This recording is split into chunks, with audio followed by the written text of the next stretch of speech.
Hello friends, welcome to flexi teacher. આજે આપણે ધોરણ 10 મેથ્સ બેઝિક્સ ફેબ્રુઆરી-માર્ચ 2025માં જે એક્ઝામ લેવાઈ હતી એમાં સંપૂર્ણ સોલ્યુશનના ભાગરૂપે વિભાગ બી ડિસ્કસ કરીશું.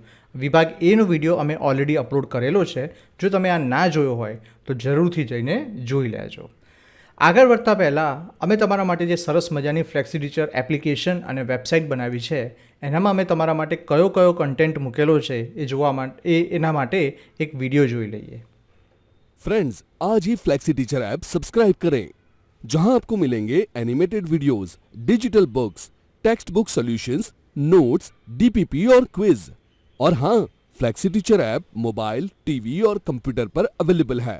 और अगर आपके पास इंटरनेट नहीं है तो तुरंत ऑफलाइन सेट टॉप बॉक्स के लिए संपर्क करें. Flexi teacher, the one you needed. તો મિત્રો, અમે તમારા માટે આવી સરસ મજાની ફ્લેક્સી ટીચર એપ્લિકેશન્સ બનાવી છે, તો તમે જરૂરથી આ એપ્લિકેશન ડાઉનલોડ કરી અને એના કન્ટેન્ટનો લાભ લેજો. આગળ વધીએ આપણે સોલ્યુશન તરફ. વિભાગ બીની અંદર આપણી પાસે છે નીચેના પ્રશ્નોની ગણતરી કરીને જવાબ લખો અને 2 માર્ક્સના દાખલા આપણે અહીંયા પૂછવામાં આવે છે.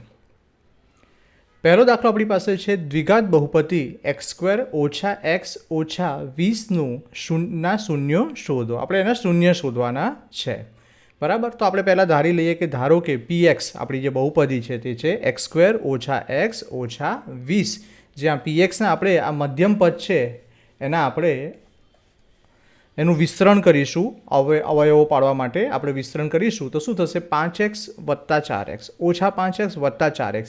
ઓછા 5xમાંથી 4x બાદ થશે એટલે -x આવી જશે. એટલે આપણે મધ્યમ પદ છૂટું પાડીને આપણે અવયવો પાડ્યા છે.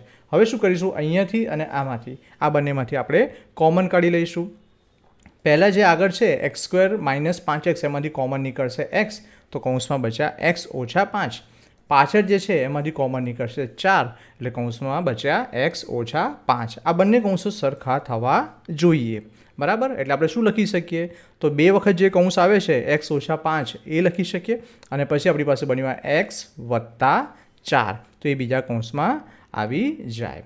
હવે આપણી પાસે શું છે? pxના શૂન્યો શોધવાના છે. એટલા માટે આપણે શું કરીશું? px બરાબર શું ધારીશું? 0. px બરાબર જો 0 હોય તો શું થશે? તો આ x - 5 અને x + 4 બરાબર શું થશે?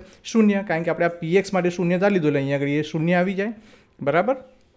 તો આપણે શું લખી શકીએ? તો ભાઈ x - 5 છે એના બરાબર પણ 0 થઈ શકે. એનામાં આપણે શું કરીશું? તો ભાઈ આ -5 છે આ બાદ જશે એટલે શું થઈ જશે? 5. તો x બરાબર કેટલા આવ્યા? 5 આવ્યા. એવી જ રીતે આ જે x + 4 છે એ પણ 0 થઈ શકે. તો શું થશે? તો ભાઈ 4 આ બાજુ જશે તો અહીંયા આગળ આવશે -4. એટલે x માટે શું થયું? x બરાબર 5 થાય કાં તો x બરાબર -4 થાય. આમ 5 અને 4 એ દ્વિઘાત બહુપદી x² - x - 20 ના શૂન્યો છે.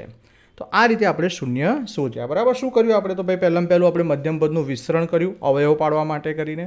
એનાથી આપણે કોમન કાઢીને આપણે આ બંને અવયવો મળી ગયા. પછી બહુપદી માટે આપણે 0 લઈ લીધું એટલે દરેક અવયવ માટે 0 થાય. કોઈપણ એટલે આમાં જો આ કેવી રીતે આવ્યું તમને ખ્યાલ આવ્યો? કોઈપણ 2 સંખ્યાઓનો ગુણાકાર 0 થાય તો કોઈપણ એક સંખ્યા 0 હોય, કાં તો આ 0 હોય ને અહીંયા 5 હોય તો 0 × 5 બરાબર 0 થઈ જશે, અથવા તો 5 × 0 બરાબર 0 થાય. એટલે કોઈ પણ એક પદ 0 હોવું જોઈએ, કાં તો આ પહેલું પદ 0 હોય કાં તો બીજું પદ 0 હોય. એટલે આપણે બંને માટે 0 0 ધારી લીધા અને એ રીતે આપણને બંને શૂન્યો મળી ગયા. નેક્સ્ટ જોઈશું. દ્વિઘાત બહુપદીના શૂન્યોનો સરવાળો અને શૂન્યોનો ગુણાકાર અનુક્રમે -3 અને 2 હોય તેવી દ્વિઘાત બહુપદી મેળવો. હવે આપણને જો આના આગળના દાખલામાં શું હતું? આપણી પાસે શૂન્યો શોધવાના હતા. અહીં આપણને શૂન્યો આપેલા છે અને બહુપદી શોધવાની છે, તો એ પણ શોધી નાખીએ. ધારો કે આલ્ફા અને બીટા એ દ્વિઘાત બહુપદીના શૂન્યો છે. આપણે ધારીએ કે સપોઝ આલ્ફા સ્ટાન્ડર્ડ એક ધારી લઈએ તો ભાઈ આલ્ફા અને બીટા એ બહુપદીના શૂન્યો છે. તેથી શૂન્યોનો સરવાળો કેટલો થશે? તો આલ્ફા + બીટા, જે શું છે? b અને b ભાગ્યા a, -b ભાગ્યા a, બરાબર. -b ભાગ્યા a એટલે શું હોય કે જો સપોઝ કોઈ પણ બહુપદી હોય ax² + bx + c = 0. હવે આ બહુપદી છે એમાં આ b છે એ b શું છે? x નો સહગુણક અને નીચે a શું છે? એ x² નો સહગુણક છે. એટલે કે આપણને ખબર છે કે શૂન્યનો સરવાળો એ શું છે તો ભાઈ એક્સનો સહગુણકના છેદમાં એક્સ સ્ક્વેરનો સહગુણક થાય. બરાબર, એ આપણને આપ્યો છે કે ભાઈ શૂન્યનો સરવાળો કેટલો છે -3, એટલે આપણે અહીંયા લખી નાખ્યા બરાબર -3 લખી નાખ્યા.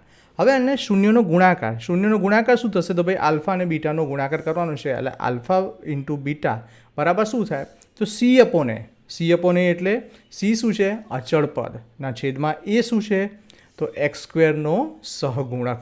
સહગુણક એટલે આગળ ગુણાવાળી સંખ્યા. બરાબર, એટલે બરાબર એ કેટલા આપ્યા છે અહીંયા 2 આપેલા છે.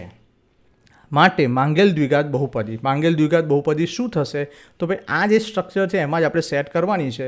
એટલે માંગેલ દ્વિઘાત બહુપદી શું થાય તો ભાઈ એક્સ સ્ક્વેર ઓછા આલ્ફા પ્લસ બીટાનો એક્સ અને આલ્ફા બીટાનો ગુણાકાર, એટલે કે શૂન્યનો સરવાળો એક્સ અને શૂન્યનો ગુણાકાર. તો હવે જે શૂન્યનો સરવાળો છે આલ્ફા પ્લસ બીટા એ કેટલા આપણી પાસે આવેલા છે -3, અને આ બંનેનો ગુણાકાર કેટલો છે અહીંયા આગળ છે 2. બરાબર, અહીંયા બંને માટે એક ધારી લીધો છે. બરાબર, તો આપણે અહીંયા આગળ આની અંદર એક કિંમત મૂકી દઈએ તો શું થઈ જશે આપણી પાસે કે x square alpha plus beta હતું એ -3 હતું, એટલે અહીંયા -3 મૂકી દીધા છે, અને આલ્ફા ગુણ્યા બીટા છે એ આપણી પાસે અહીંયા 2 છે એટલે એ મૂકી દીધા છે. હવે આનું સાદુરૂપ આપીએ, આ બંનેનો ગુણાકાર કરીશું એટલે ઓછા +3x થઈ જશે, એટલે થશે એક્સ સ્ક્વેર +3x + 2. આ આપણી માંગેલ દ્વિઘાત બહુપદી આપણી પાસે મળી ગઈ. બરાબર છે, સમજણ પડી ગઈ. આગળ વધીએ. દ્વિઘાત બહુપદી 6x² + 37x - p-2 નું એક શૂન્ય બીજા શૂન્યનો વ્યસ્ત હોય તો પીની કિંમત શોધો. બહુપદી આપી છે એમાંથી એક શૂન્ય એ બીજા શૂન્યનો વ્યસ્ત છે. વ્યસ્ત એટલે જો સપોઝ કોઈ એક સંખ્યા x હોય તો એનો વ્યસ્ત 1/x, એટલે એક x છે તો બીજું શૂન્ય એનો વ્યસ્ત છે. તો હવે આની અંદર પીની કિંમત શોધવાની છે. આ પી કેટલા થાય એ આપણે શોધવાના છે. તો શરૂ કરીએ ગણતરી. ધારો કે દ્વિઘાત બહુપદીના શૂન્યો આલ્ફા અને 1/α છે. આપણે આલ્ફા ધાર્યો તો શું થશે 1/α, કારણ કે આપણને શું કીધું છે બંને એકબીજાના શું છે વ્યસ્ત છે. તો શું થશે તો દ્વિઘાત બહુપદી માટે શૂન્યનો ગુણાકાર શું થશે તો આલ્ફા ઇન્ટુ 1/α. આ બંને શૂન્યો છે એનો ગુણાકાર શું થાય તો આપણને ખબર છે અચળ પદના છેદમાં એક્સ સ્ક્વેરનો સહગુણક.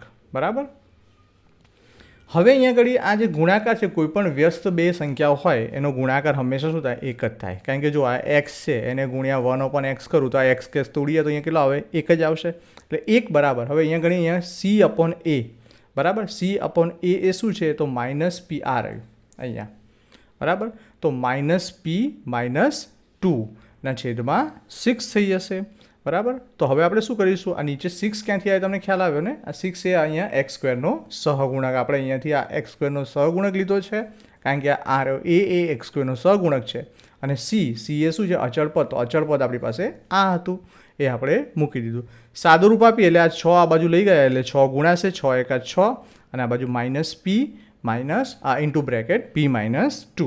હવે બ્રેકેટ છોડી દઈશું તો શું થશે P અને એ આ બાજુ બંને બાજુઓ બદલી નાખી એટલે આનું ચિહ્ન અહીંયા આગળ માઇનસ થઈ ગયું. બરાબર, અને હવે આ 2 આ બાજુ આવશે એટલે +2 થઈ જશે, એટલે P બરાબર શું થશે અહીંયા +2 આવે તો આ બંનેનું હવે બાદબાકી થાય તો જવાબ આવશે -4. આપણને પીની કિંમત મળી ગઈ. આમ પીની કિંમત -4 ઋણ 4 છે.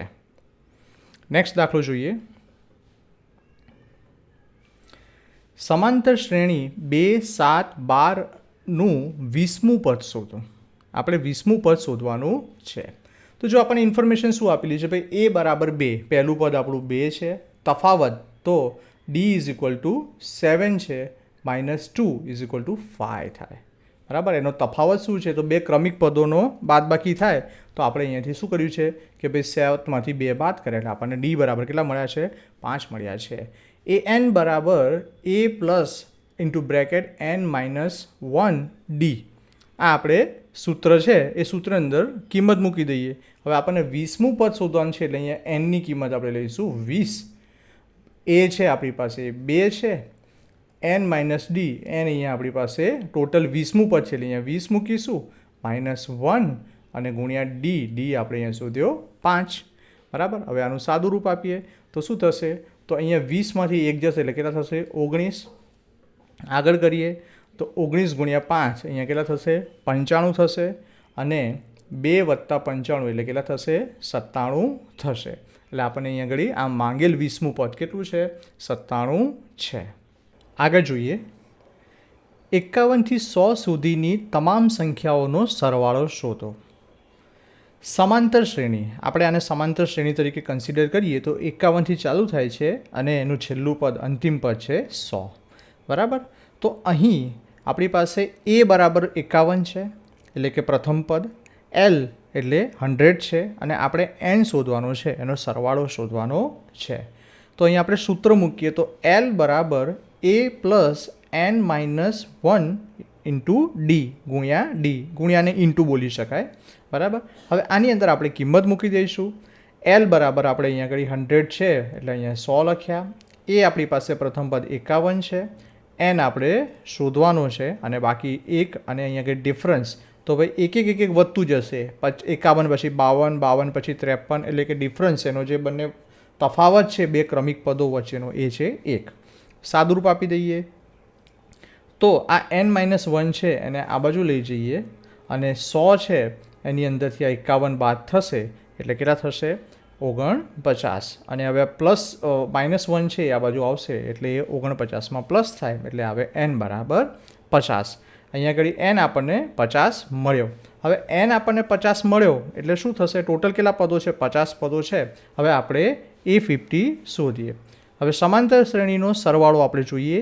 Sn = n/2 into a plus l. એની અંદર આપણે મૂકીએ તો ભાઈ Sn, n એટલે આપણે કેટલા છે? ટોટલ 50 પદો છે, એનું આપણે મૂકીએ તો n/2 અને એમાં 51 વત્તા 100 કરીશું એટલે અહીંયા થશે 50, અહીંયા ઉડાડીશું એટલે અહીંયા 25 આવશે અને આ બંનેનો સરવાળો થશે 151. અને 25 ગુણ્યા 151 આપણે કરીશું એટલે આપણો જવાબ આવશે 3775, 3775. બરાબર?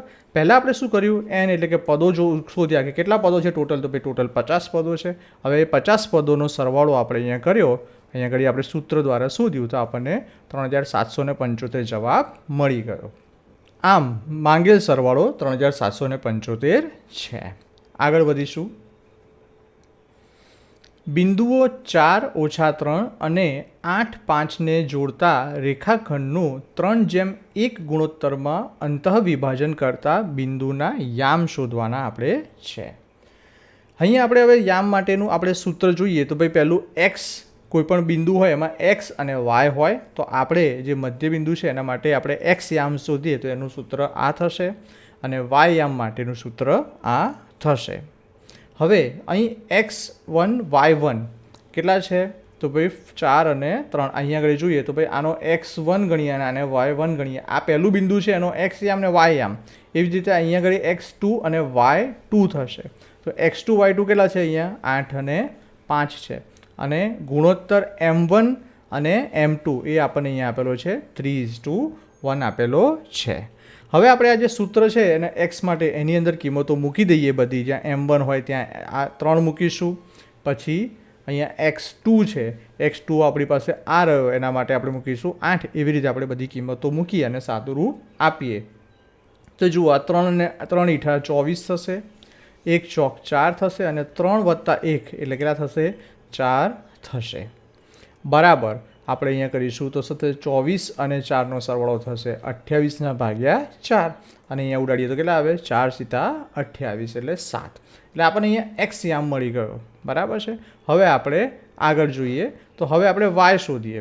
y યામને અહીંયા આગળ આપણે કિંમતો મૂકી દીધી આ સૂત્રની અંદર તો અહીંયા 3 પંચા કેટલા થશે? 15 થશે અને અહીંયા આગળ -3 થશે અને નીચે અહીંયા આવશે 4. બરાબર? તો અહીંયા લખીશું 15 - 3/4. 15માંથી 3 જાય તો આવે 12/4 અને 4ને 12 વડે ઉડાડીએ તો કેટલા આવશે? 3 વડે ભાગ ચાલશે એટલે અહીંયા આવશે =3. એટલે આપણે અહીંયા આગળ y માટે આવી ગયા 3 આવી ગયા. આમ માંગેલ બિંદુઓ 7 અને 3 છે. એટલે કે અહીંયા અંતઃવિભાજન કરતું 3:1ના પ્રમાણમાં અંતઃવિભાજન કરતા બિંદુના યામ આપણને મળી ગયા. x યામ આપણો આવ્યો 7 અને y યામ આપણો આવ્યો 3. આગળ જોઈએ તો છે P કેન્દ્રિત વર્તુળમાં એક્સ વાય વર્તુળનો વ્યાસ છે. એક્સ અને વાયના યામ અનુક્રમે 3 અને -10 અને 1 અને 4 છે, તો પીના યામ શોધો. હવે પી કેન્દ્રિત વર્તુળ છે, એટલે કે એક આપણે વર્તુળ દોરીએ ગોળ, તો એની અંદર પી કેન્દ્રિતવાળું વર્તુળ છે, એના એક્સ અને વાયના યામ આપણને આપેલા, એનો એક્સ વાય વ્યાસ આપેલો છે, એટલે એક વ્યાસ આમ દોરાય છે, બરાબર. તો સીધી વસ્તુ છે કે આ એક્સ અને વાય દોરીએ તો આ એનું શું થશે, મધ્યબિંદુ થઈ જશે સેન્ટરમાં, બરાબર. એમાં હવે તમને એક્સના યામ આપેલા છે અને વાયના યામ આપેલા છે, તો હવે પીનું શોધવાનું છે, એટલે એને સેન્ટરમાં આવશે, એના યામ કયા થશે, તો આપણે શોધીએ. આપણે પી કેન્દ્રિત વર્તુળમાં એક્સ વાય વ્યાસના અંત્યબિંદુ એક્સ આ છે અને વાય આ છે આપેલા છે, અને પીના યામ શોધવાના છે. વર્તુળનું કેન્દ્ર એ વ્યાસનું મધ્યબિંદુ, બરાબર ને. આ કેન્દ્ર છે એ આખા વ્યાસનું શું થશે, મધ્યબિંદુ થશે. એટલા માટે એનું મધ્યબિંદુનું સૂત્રનો આપણે ઉપયોગ કરીશું. જો બે બિંદુઓ એ x1 y1 અને b x2 y1 હોય તો તેના મધ્યબિંદુના યામ શું થશે, તો તે થશે આ રીતે કે ભાઈ બંને x1 x2નો સરવાળો કરીને એના 2 અને y1 y2નો સરવાળો કરીને એના ભાગ્યા 2 કરવાના છે. તો આપણે એ જ સૂત્રની અંદર કિંમતો મૂકી દઈશું. અહીં એક્સ કેટલા છે, બરાબર, અંદર આપેલું છે 3 - 10, અને વાય માટે આપણને અહીંયા આપેલા છે, જે અહીંયાથી આપણે લીધા છે 1 અને 4 છે વાયના. હવે એ જ વસ્તુ આની અંદર આપણે મૂકવાની છે. તેથી પીના યામ શું થશે, તો ભાઈ આપણે આની અંદર આ કિંમત મૂકી દઈએ કે અહીંયા x1ની જગ્યા પર અહીંયા 3 મૂકીશું, x2ની જગ્યા પર અહીંયા 1 મૂકીશું, બરાબર. અને વાય એટલે શું થશે, 3 + 1 બરાબર કેટલા થાય, 4 થાય, અને 2 એવા ને એવા, અને અહીંયાથી આપણે છેદ ઉડાડીએ એટલે જવાબ આવશે 2. એવી જ રીતે આપણે વાય શોધી લઈએ. તો વાય બરાબર પણ આપણે શું કરીશું, તો અહીંયા આગળ y1 અને y2નું સરવાળો કરીને એને ભાગ્યા 2 કરવાના છે, એટલે અહીંયા આગળ થશે આ બંનેનો સરવાળો આપણે કરીશું એટલે જવાબ આવશે -6/2 = -3 જવાબ આપણો આવ્યો. એટલે એક્સનો આપણને મળ્યો 2 અને વાયના યામ આપણને મળ્યા છે -3. આમ પીના યામ છે 2, -3 છે. નેક્સ્ટ દાખલો જોઈએ તો કે છે સાબિત કરો કે cos² θ - sin² θ = 2 cos² θ - 1. આપણે જાણીએ છીએ કે sin² θ + cos² θ કેટલા થાય, 1 થાય, બરાબર, 1 થશે. એટલે આપણે sin² θ બરાબર 1 - cos² θ પણ લખી શકીએ. આપણે શું કર્યું, તો અહીંયાથી cos² θ ને આ બાજુ લઈ ગયા એટલે અહીંયા માઇનસ થઈ જશે. આ પ્લસ હતું એનું આ માઇનસ થઈ જશે. હવે આપણે શું કરીએ, તો આ કિંમત આપણે ડાબી બાજુમાં મૂકીએ. આપણી પાસે ડાબી બાજુ આ રહી, એની અંદર મૂકવાની છે. આપણે હંમેશા સાબિત કરવાનું હોય એટલે શું કરાય, ડાબી બાજુથી શરૂ કરીને જમણી બાજુ જેટલું લાવી દેવાનું, બરાબર. ડાબી બાજુમાં આપણે મૂકીએ, તો આપણે ડાબી બાજુમાં મૂકી દીધું. ભાઈ આપણી પાસે ડાબી બાજુ હતી cos² θ - sin² θ, બરાબર. એની અંદર આપણે શું કર્યું, તો ભાઈ sin² θ છે એની જગ્યા પર આપણે આ મૂકી દઈશું, એટલે આપણે અહીંયાથી એ મૂકી દીધું. હવે એનું સાદુરૂપ આપી દઈએ, બરાબર. તો સાદુરૂપ આપીશું એટલે શું થશે, આ cos² θ એવા ને એવા, આ -1 છે એટલે એવું લખ્યું અહીંયા આગળ, અને આ -cos² θ હતું પણ કૌંસની બહાર અહીંયા માઇનસનું સાઇન છે એટલે આ પ્લસ થઈ ગયું, +cos² θ થઈ ગયું. હવે cos² θ અને cos² θ 2 વખત થઈ ગયા એટલે 2 cos² θ થઈ જશે, અને પાછળ -1 લખી દઈશું એટલે અહીંયા લખીશું 2 cos² θ - 1, જે આપણું અહીંયા જુઓ તો તમારે જમણી બાજુ બરાબર જેવું જ આવી ગયું. આ જમણી બાજુ બરાબર છે એટલે આપણું આ સાબિત થઈ ગયું કે cos² θ - sin² θ = 2 cos² θ - 1.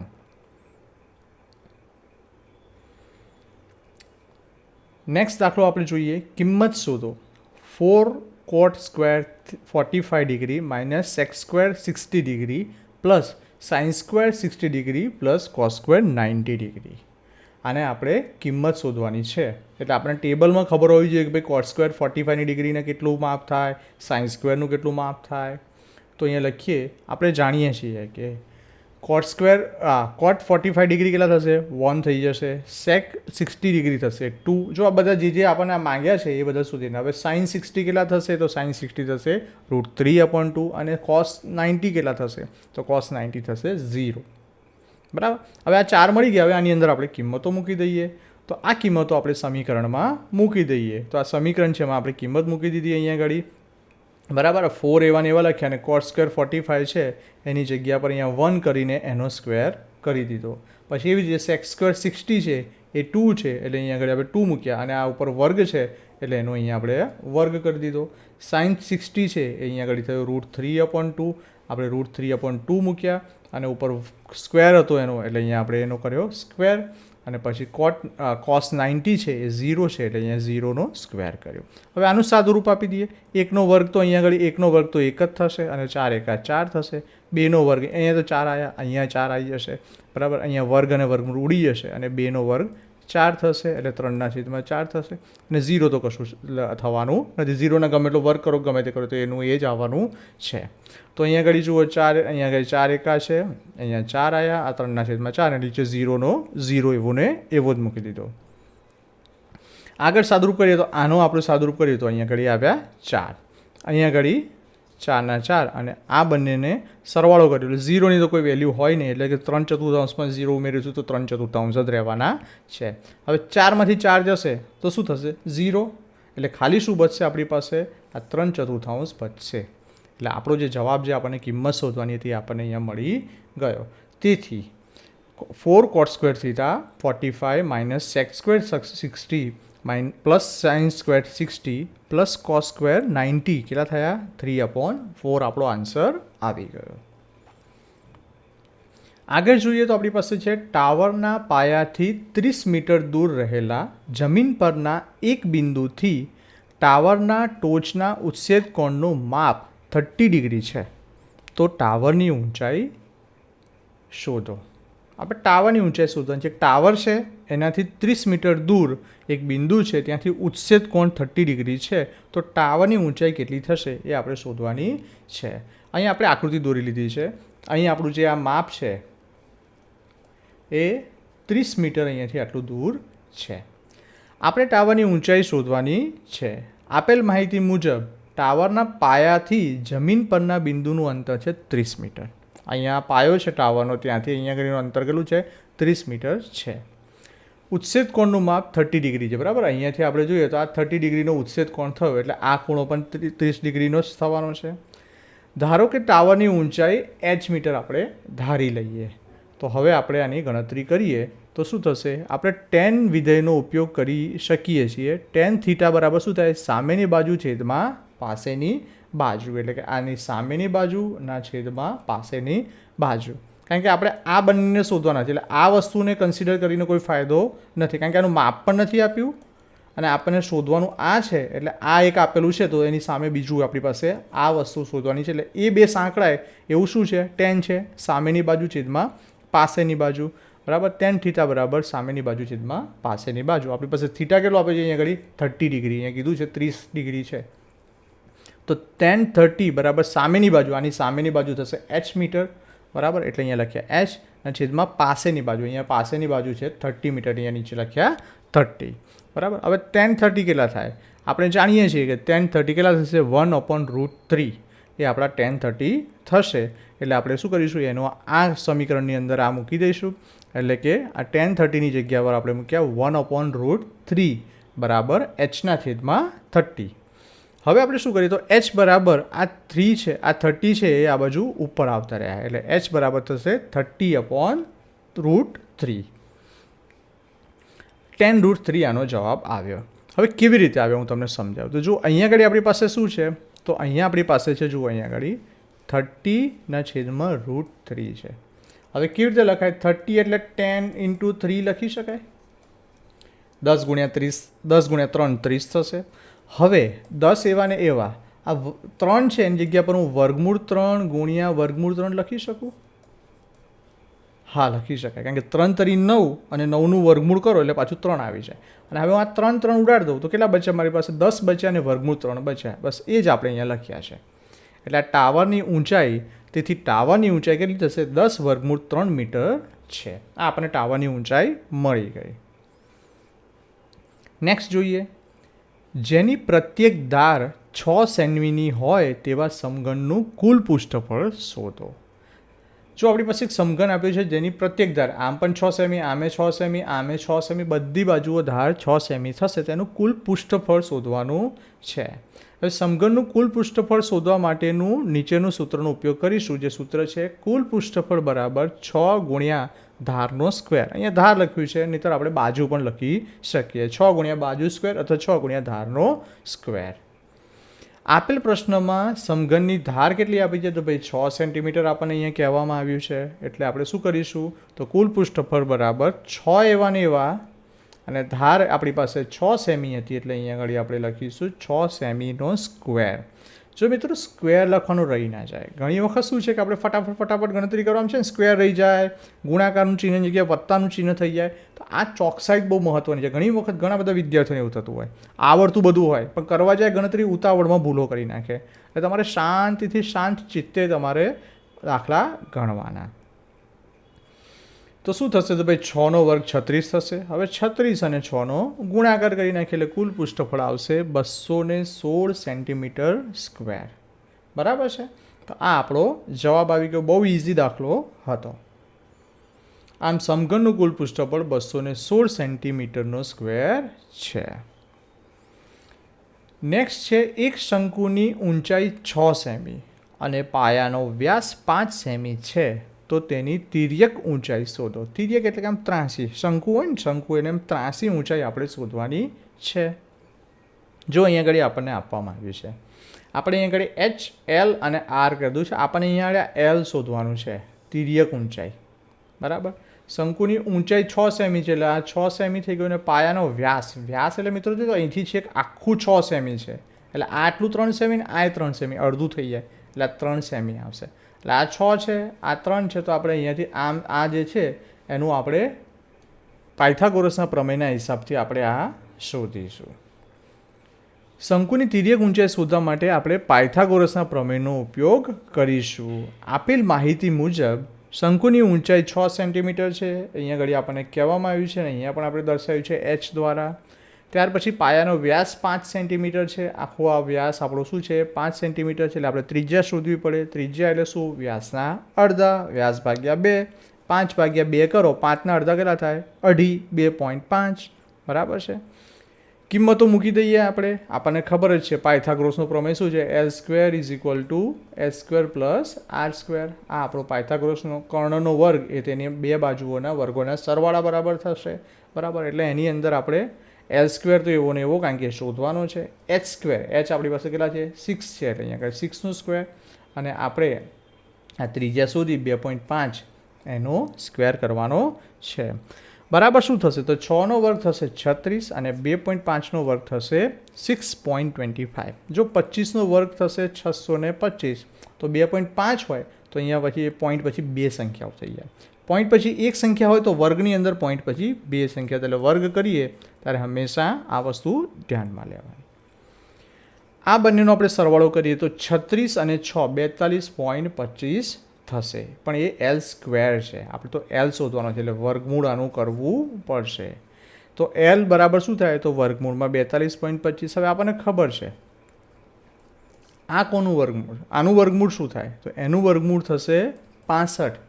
તો પછી અહીંયા આગળ એક પોઈન્ટ હતું, તો હવે આ 2 પોઈન્ટ પછી 2 સંખ્યાઓ હતી, તો હવે પોઈન્ટ પછી એક સંખ્યા થઈ જાય, એટલે 6.5 સેમી જવાબ આવે. એટલે લખીશું, તેથી તિર્યક ઊંચાઈ શંકુની કેટલી થશે? આ જે તિર્યક ઊંચાઈ માંગી હતી એ થશે 6.5 સેન્ટીમીટર. આ આપણો જવાબ છે. નેક્સ્ટ જોઈએ, કોઈ વર્ગીકૃત માહિતી માટે L = 40, F1 = 7, F0 = 3, F2 = 6 અને H = 15 હોય તો બહુલક શોધો. આપણે અહીંયા બહુલક શોધવાનો છે, અને માહિતી આપણને જે આપી છે એ આપણે લખી દઈએ કે ભાઈ L = 40, F1 = 7, F0 = 3, F2 = 6 અને H = 15. હવે બહુલક શોધવાનું સૂત્ર આપણે લખી દઈએ તો ભાઈ Z = L plus into bracket F1 - F0 ના છેદમાં 2F1 - F0 - F2 કૌંસ પૂરો ઇન્ટુ H. આ આપણું સૂત્ર છે. આમાં આપણે શું મૂકી દઈએ? હવે આ બધી કિંમતો જે ઉપરવાળી કિંમતો છે આ સૂત્રમાં મૂકી દઈએ તો કંઈક આ રીતની કિંમતો મુકાઈ જશે. હવે આપણે એનું સાદુરૂપ આપી દઈએ. બરાબર? સાદુરૂપ આપીશું તો જો શું કર્યું? તો પહેલાં 7માંથી 3 બાદ કર્યા તો કેટલા આવ્યા? 4. 2 × 7 કેટલા થયા? 14 થયા. બરાબર? આટલું આપણે એક સ્ટેપમાં સાદુરૂપ કર્યું. હવે આગળ વધીએ. 14માંથી 3 જાય તો 11 રહે અને 11માંથી 6 જાય તો પછી 5 એટલે નીચે અહીંયા આપણે મૂકી દીધા 5. હવે આગળ કરીએ તો જો 5 ને અહીંયા આગળ ઉડાડીશું તો 5 તરી 15 થશે અને 4 ગુણ્યા 3 કર્યા થશે 12 થશે. તો અહીંયા આગળ આપણે હવે 4 ગુણ્યા 3 રહ્યા અને 4 અને 3નો ગુણાકાર થશે 12 અને હવે આ બંનેનો સરવાળો થશે 52. આપણો શું આવ્યો ઝેડ. આપણને શું કીધું હતું ઝેડ એટલે બહુલક અને બહુલક આપણો કેટલો આવી ગયો 52 આવી ગયો એટલે આપણે લખીશું તેથી બહુલક 52 છે. સિમ્પલ છે. જો મેથ્સમાં છે ને તમારું 50% તો જે સૂત્રો યાદ રાખશો ને એનાથી કામ પતી જશે. તમને દાખલામાંથી કઈ માહિતી આપી છે એ અને સૂત્રો યાદ હોય તો તમારું 50% કામ પતી જશે. તો મિત્રો અહીં આપણું આ સેક્શન બી પૂરું થાય છે. આશા રાખીએ કે તમને બધા જ દાખલાઓ પ્રોપર ખબર પડી હશે. જો તમને ન ખબર પડે અથવા તો કંઈ પણ બીજો કોઈ ડાઉટ હોય તો તમે જરૂરથી અમને કમેન્ટની અંદર પૂછજો. આપણી એપ્લિકેશન છે ફ્લેક્સી ટીચર, એને જરૂરથી ડાઉનલોડ કરજો. એની અંદર ઘણું બધું બીજું પણ વધારાનું મટીરિયલ અપલોડેડ છે. તમે કેવા પ્રકારના વિડીયોની જરૂર છે એ અમને જરૂરથી કહેજો. અમે એ પ્રકારના વિડીયો બનાવવાની પ્રયત્ન જરૂરથી કરીશું. જો વિડીયો તમને સારો લાગ્યો હોય તો લાઈક કરો, શેર કરો અને સબસ્ક્રાઈબ કરો અમારી ચેનલને. અને વધુ આવા વિડીયો જોવા માટે અમારી સાથે બની રહો. આગળના વિડીયોમાં મળીશું. ત્યાં સુધી તમને બધાને ગુડ બાય.